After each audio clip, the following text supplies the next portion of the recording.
साथियों नमस्कार। आज हम जानेंगे माइक्रोसॉफ्ट एक्सेल में आप अपना स्टॉक रजिस्टर कैसे मेंटेन कर सकते हैं।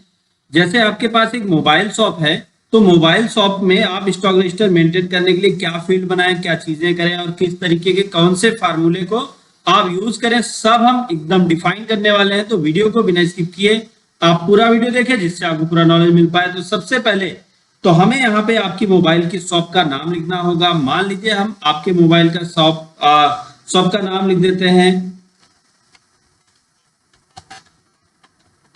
तो मोबाइल शॉप का नाम लिख दिया, फिर उसके बाद एड्रेस वगैरह जो चीजें हैं वो आप आसानी से लिख सकते हैं। अब यहाँ पे हम बात करेंगे, आप एड्रेस वगैरह डाल लीजिएगा आपका जो भी है। यहाँ पे हम क्या बनाने वाले हैं, स्टॉक रजिस्टर। तो हम लिखते हैं स्टॉक रजिस्टर। तो अब इसके बाद यहाँ पे हमें कुछ फील्ड्स बनानी होंगी, जैसे परचेज। अब परचेज के अंदर आपको क्या क्या फील्ड चाहिए, पहले तो एक बात ध्यान दीजिए कि जिस दिन आपने खरीदा वो डेट चाहिए। फिर उसके बाद क्या प्रोडक्ट खरीदा आपने वो प्रोडक्ट चाहिए। फिर क्वांटिटी कितना खरीदा आपने, क्वांटिटी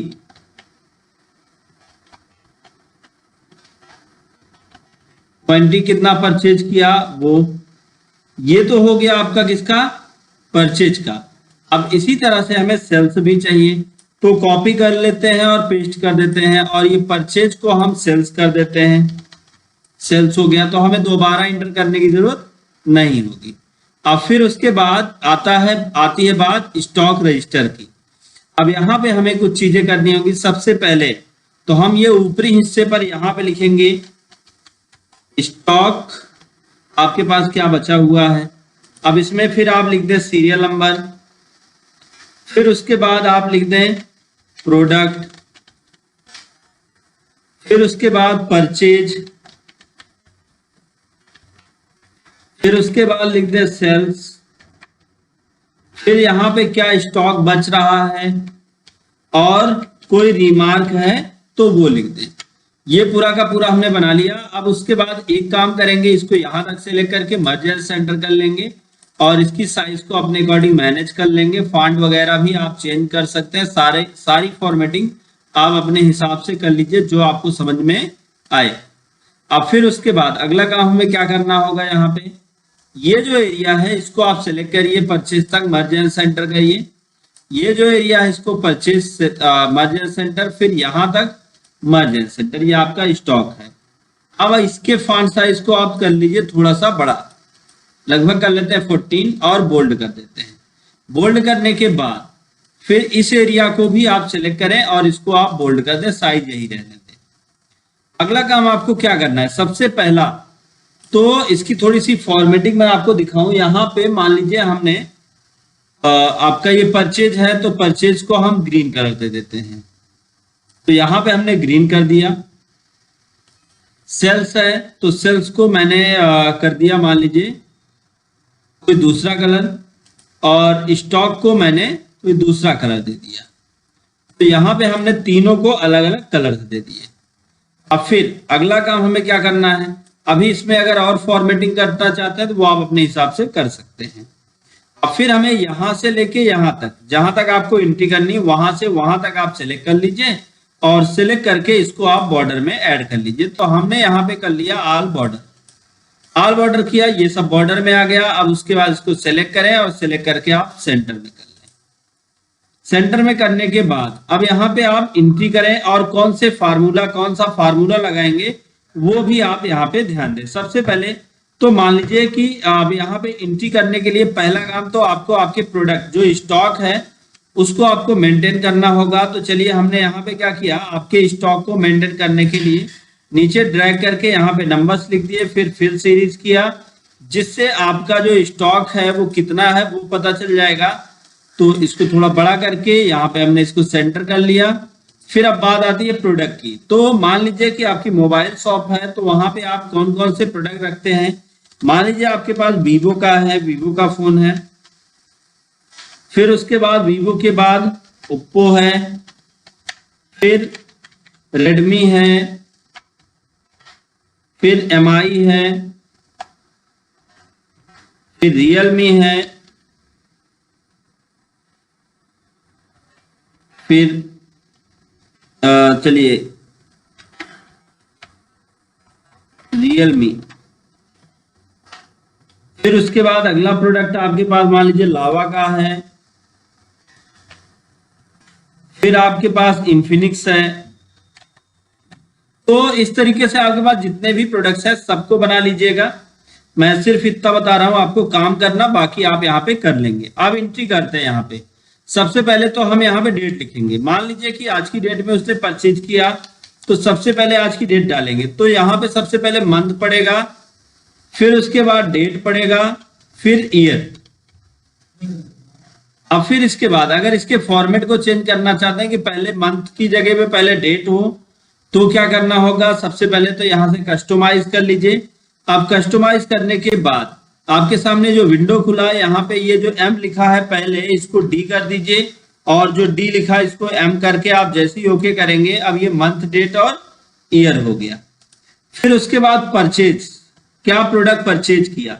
तो अब यहाँ पे हमें क्या करना होगा, आप चले आइए डेटा टैब में, और यहाँ पे डेटा वैलिडेशन में वैलिडेशन कर लीजिए। डेटा वैलिडेशन लिस्ट तैयार करेंगे हम, किससे, इस प्रोडक्ट से। तो हमने इतने ही प्रोडक्ट बनाए तो इतने को ही सिलेक्ट कर लेंगे, बाकी और प्रोडक्ट्स हैं तो उसको भी हम यहाँ पे सिलेक्ट कर लेंगे। अब यहाँ पे हम कुछ एंट्रीज कैसे करेंगे, वो सारी एंट्री मैं यहाँ पे आपको बताऊंगा। तो अब अगला काम हमको क्या करना है, क्वांटिटी इंटर करनी है। तो क्वांटिटी कितना है आपके पास, ये आपको सेट करना है। तो सबसे पहले क्वांटिटी है, फिर डेट है। अच्छा, ये हो जाएगा आपका परचेज का, और ये हो जाएगा आपका सेल्स का। अब यहाँ पे अगला काम, जैसे ये सेल्स है तो सेल्स का भी हम यहाँ पे प्रोडक्ट तैयार कर लेंगे। कैसे, सिंपल सा तरीका है, आप सेलेक्ट कर लीजिए, और सेलेक्ट करके फिर से डेटा टैब में डेटा वैलिडेशन पे आ जाइए, और एनी वैल्यू को हटा के आप लिस्ट करिए, और फिर उसके बाद यहाँ सोर्स पे आके इन प्रोडक्ट्स के नाम लिख दीजिए और ओके कर दीजिए। तो आप सबके नाम यहाँ पे देखिए शो करने लगे होंगे, यहाँ प्रोडक्ट के नाम पर और यहाँ पे भी प्रोडक्ट के नाम पर। अब पता चलता, चलिए हम यहाँ पे एक एक को देखेंगे। अब मान लीजिए आपने वीवो का फोन खरीदा। अब वीवो का फोन आपने अगर खरीदा, तो अब यहाँ पे परचेज क्या होगा, तो परचेज मान लीजिए कि हमने डाल दिया यहाँ पे 10 या 20, जो भी आपने डाल दिया। अब हम चाहते हैं कि ये जो परचेज प्रोडक्ट है वो यहाँ पे भी ऑटोमेटिक शो करने लगे स्टॉक रजिस्टर में। तो यहाँ पे हमें फार्मूला लगाना होगा, और वो क्या फार्मूला लगेगा, यहाँ पे हम फार्मूला लगाएंगे इक्वल सम इफ, फिर ब्रैकेट ओपन। ब्रैकेट ओपन करने के बाद फिर अब हमें यहाँ पे एड्रेस लिखना होगा, किसका, कि आपने प्रोडक्ट कहां से कहां तक परचेज किया। तो आपके पास जो प्रोडक्ट्स हैं वो कहां से कहां तक के हैं, तो यहाँ पे आपको यहाँ से लेके यहाँ तक आपको, चूंकि ये परचेज है तो परचेज आप निकाल रहे हैं, तो आप यहाँ से लेके यहाँ तक को सिलेक्ट कर ले। एक बात ध्यान दें कि ये आपके परचेज को ही निकालेगा, तो परचेज ले रहे हैं। अब इसको लॉक करते हैं। लॉक करने के लिए हमें क्या करना है, F4 की को प्रेस कर देना, तो ये लॉक हो जाएगा पूरा सेल। फिर आप कॉमा लगा दें, क्योंकि अब हमें क्राइटेरिया देना है। क्राइटेरिया क्या है, आपको रिजल्ट चाहिए कहां से, यहां से। फिर उसके बाद कॉमा दीजिए। कॉमा देने के बाद अब हमको जो रिजल्ट चाहिए वो चाहिए आपका परचेज जो प्रोडक्ट था। तो परचेज प्रोडक्ट की क्वांटिटी यहाँ पे है, तो आप इसको सेलेक्ट कर लीजिए यहाँ तक, क्योंकि यहीं तक चाहिए। अब फिर F4 की को प्रेस करिए और इसको लॉक कर दीजिए। देन आप ब्रैकेट क्लोज करके आप एंटर कर दीजिए। तो जो भी एंट्री यहाँ पे हुई है वो एंट्री यहाँ पे आ जाएगी। अगला फोन आपने मान लीजिए कोई दूसरा फोन परचेज किया। अभी यहाँ पे हमने तो जो है एंट्री पूरी नहीं कर रखी थी, फिर से एक बार इसको बना ले, क्योंकि ये आपका पूरा का पूरा प्रोडक्ट लिस्ट नहीं आया था। तो आपने इसको सेलेक्ट किया, ओके कर दिया, तो अब ये हर एक पे बटन बना देगा। अगला फोन मान लीजिए ओप्पो लिया, इसको कितना लिया, आपने लिया 20। अब देखते हैं क्या ये प्रोडक्ट ऑटोमेटिक लाता है। इसको आप ड्रैग कर लें यहाँ तक, परचेज तक, तो यहाँ तक आ जाएगा। तो जितना आपने 20 किया तो 20 आ गया। फिर उसके बाद अगला है सेल्स। अब सेल्स के लिए भी सेम फार्मूला लगाना है। क्या करना है, सेल के लिए अब यहाँ पे डेट डालनी है, जैसे किस दिन सेल किया। मान लीजिए सेम डेट सेल किया, तो यहाँ पे डालते 9/8/2024 जो आज की डेट है, और इसमें भी सेम फॉर्मेटिंग हमें करनी होगी। चलना होगा डेट पे और यहाँ पे नंबर पे, और इसको कस्टम करके ये जो M है इसको हटा के D कर देना है और D को हटा के M कर देना और ओके कर देना है। फिर यहाँ पे क्या प्रोडक्ट लिया, यहाँ पे हमने प्रोडक्ट लिया, मान लीजिए प्रोडक्ट सेल किया वीवो, और कितना सेल किया, इस पे हमने सेल किया मान लीजिए 5। तो अब हमारे पास सेल निकालते हैं इक्वल सम इफ, फिर ब्रैकेट ओपन, फिर अब यहाँ पे आपको रेंज लेना है जिस रेंज से आपको रिजल्ट चाहिए। तो हमको इस रेंज से रिजल्ट चाहिए, तो इस रेंज को हमने सेलेक्ट किया, F4 की को प्रेस किया, सेल लॉक हो गया, फिर कॉमा लगाया, फिर यहाँ पे हमको रिजल्ट चाहिए इससे, फिर कॉमा लगाया, फिर उसके बाद वीवो हो गया। अब ये यहाँ पे हमने वीवो ही किया है, चलिए वीवो, तो हमको रिजल्ट चाहिए इससे, फिर हमने कॉमा लगाया, फिर अगला क्वांटिटी को हमने सेलेक्ट किया और फिर सेल को लॉक किया, F4 की को प्रेस करके, ब्रैकेट क्लोज करके एंटर कर दिया। तो अब ये हो गया सेल अमाउंट निकल के, सेल प्रोडक्ट निकल के आ गया। इसको भी नीचे तक ड्रैग कर लें।